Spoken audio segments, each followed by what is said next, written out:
Welcome to Secrets from the Saddle podcast. I'm Sylvie, your host, fellow cyclist, bike club founder, cycling coach, bike race junkie, just truly super passionate about cycling.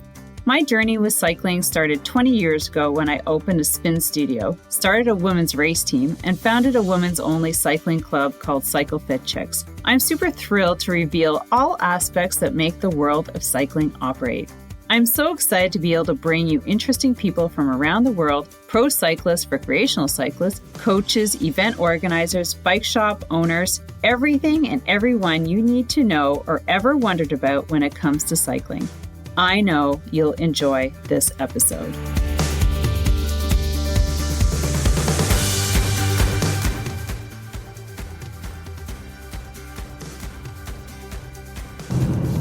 All right, well, looks like this ride home in my car is really going to be some productive time talking about and putting together some episodes for the podcast. So welcome everybody to an episode of Secrets from the Saddle, All Things Cycling podcast with your host Sylvie, and we're going to be talking about my preparation for Unbound XL. Oh my God, it is less than a month away where I'm going to be leaving from Ottawa on May 26th to start driving down to Emporia. I'm going to be hopefully stopping at some friends' places on the way and arriving on Wednesday, so I have time to set up and get everything ready. Set up camp. I'm going to be in the campground again. I thought that was really awesome last year. There were so many people and I got to meet a lot of people. I just, I prefer having some open space. And to be honest, I didn't want to spend $100 US a night and not be in my place for Friday night, and half of Saturday. so that's why I'm camping, and literally it's like $20 a night, and it's a really good deal. They have really good showers, which is a bonus. And if you're there early, you get a prime spot inside the cattle barn, which means underneath the roof. I guess cattle barns in the southern parts of the United States, they don't have walls on them because of the heat, which makes sense because I was totally expecting a cattle barn with doors and sitting on sleeping on the straw and all that stuff. I don't know what I was envisioning. But anyways, let's get back to things that I'm doing right now. Well, it's May. So things that I'm doing to get prepared. Now, I don't have a program, but what I know is from talking with other people who have done endurance rides like this is that training consistently counts. I'm not a pro. I don't have all the time in the world, and to ride 20 hours a week or more, or even 15. Now maybe I'm getting 10 hours a week, maybe a bit more. Anyways, but so what I'm doing in order to get the riding time in is that if I have to go somewhere to go to a training session or have an appointment in Ottawa, then I ride my bike there and I ride it back, so that I don't have to necessarily make time all the time to ride my bike. It's intentional. It's it's gonna get it done.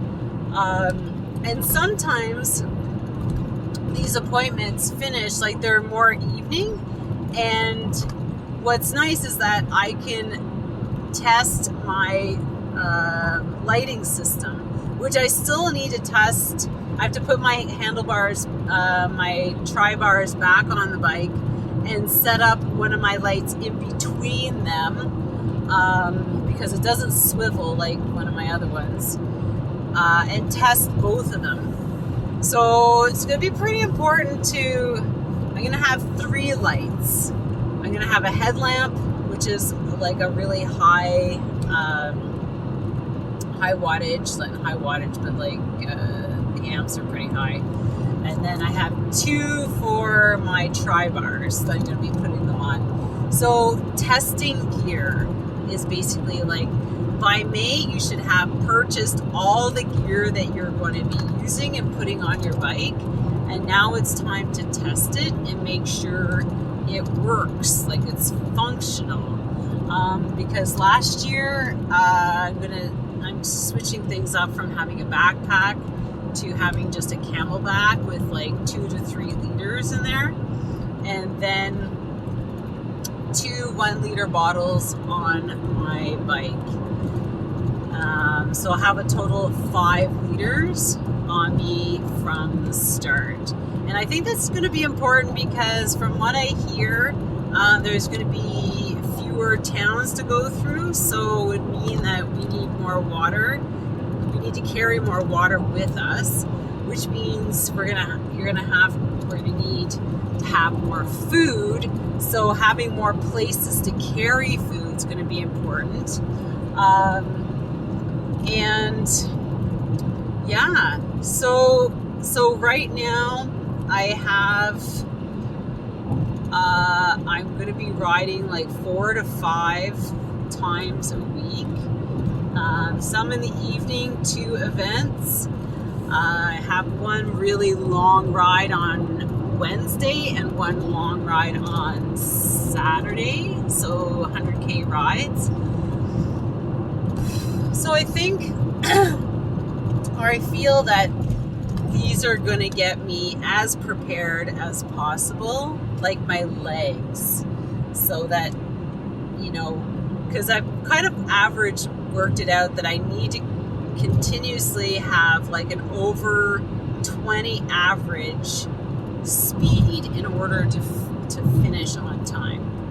And like I mentioned from last year, I know where I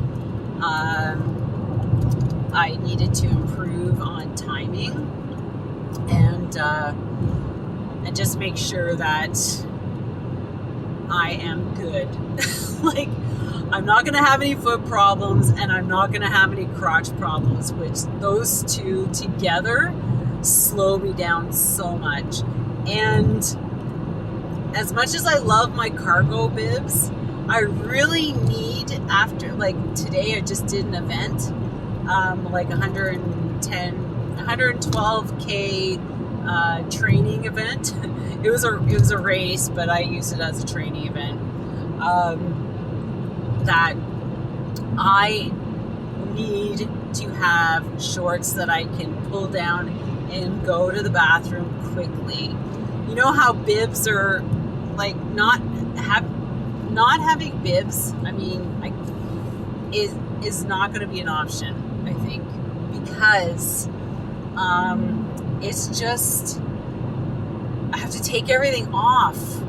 And during this event, like, I had to go to the bathroom so badly, but I had like a camelback on, I had a jacket, I had a jersey, and you had to rip everything off to go to the bathroom, and it was all wet. And anyways, I'm like, I need to find a good 2 pairs of shorts that I just pull up and pull down. And I know that there's some really nice bibs out there that offer me that option, but I have no extra money to buy a $300 pair of bike shorts at this moment, unless there's somebody out there who would like to sponsor me or give me a gift, size medium or small, depending on the style. But yeah, so gear is super important. Testing all your ways that you're going to be carrying food. I also, funny enough, today I brought a sausage egg McMuffin to eat on the course. And so that went out well. The only thing is like the packaging kind of got in the way. So maybe what I'm going to do is like saran wrap it, because I was eating the paper along with the burger or the sausage McMuffin. So I plan on purchasing some food from McDonald's to carry with me.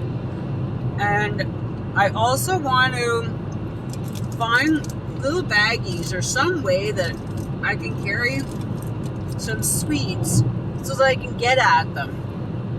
I find that like just having like bars, you know, like you definitely need a variety of food. Bagels, peanut butter, some sweets, some salty things, some sugar, some whole food, because you can't rely on sugar alone. So back to how I'm getting ready. So the training. So I believe I picked up my training now. The weather is so crappy that it's really hard to want to, but you just have to. And you know, like they talk about being hot in Kansas. I'm like, well, whatever. I'm just gonna have to deal with it, because like if it's cold, no problem. I'm good to go. So the training, my bike, I was having issues with my cleat and my knee and my hamstring to the point where like I was really concerned. So what I swapped out my pedals for flats, and so I just put my gravel shoe on my flat pedal, and I haven't had any problems since. So until that's rectified, that's just what I'm going to do, is ride on flat pedals. And then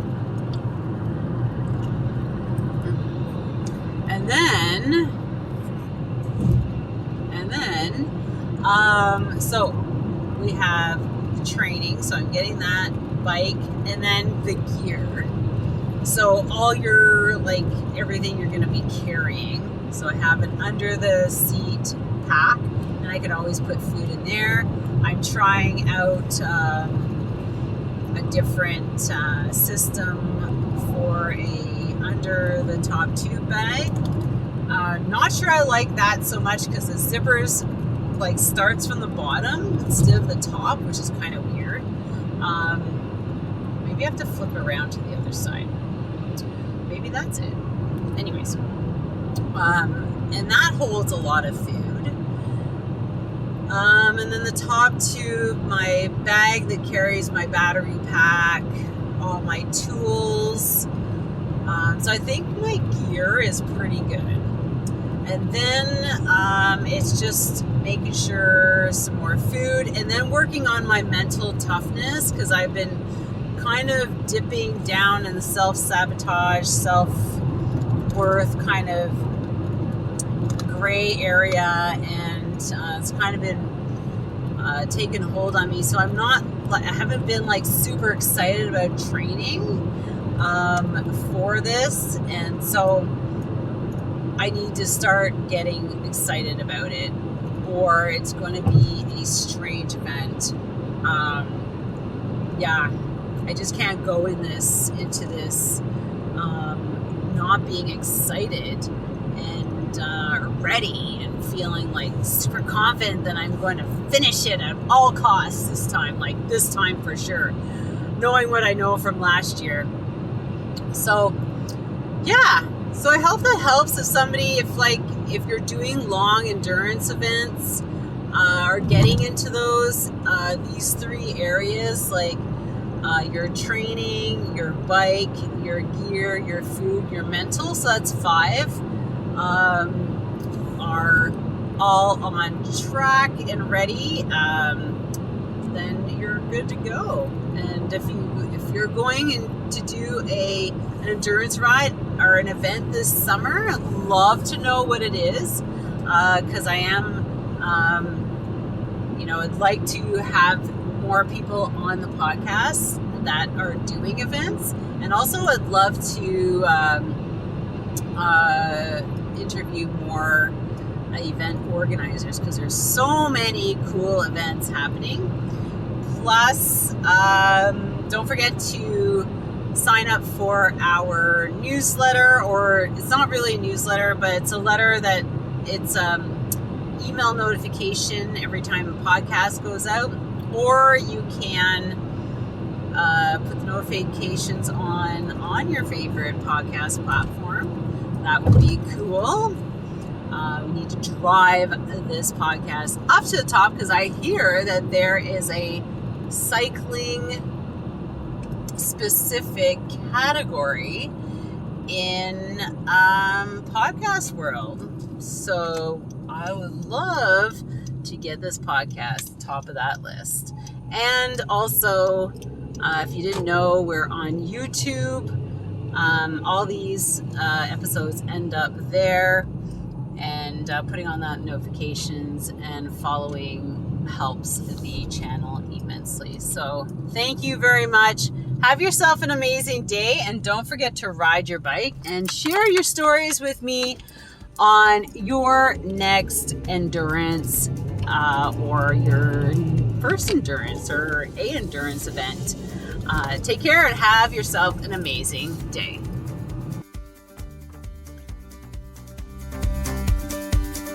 Thank you so much for spending this time with me on the Secrets from the Saddle podcast, learning more about sighting people, places, and things that make cycling such an exciting sport. I am so glad you stopped by today. Please leave me a review if you feel so moved to do so. I would love to hear your feedback. And if you could take 1 second to share this episode with someone you think would enjoy it, I would be forever grateful. Also, if you could please leave me a review if you feel so moved by going to iTunes and leaving me an honest thought and an honest comment, telling me what you think, and most importantly, tell me what you'd like to hear more of. It would really help me to bring more great, inspiring cycling stories to you. Until then, have an amazing day. Make sure you ride your bike. And don't forget to visit my YouTube channel if you'd like to see the full version of this podcast live.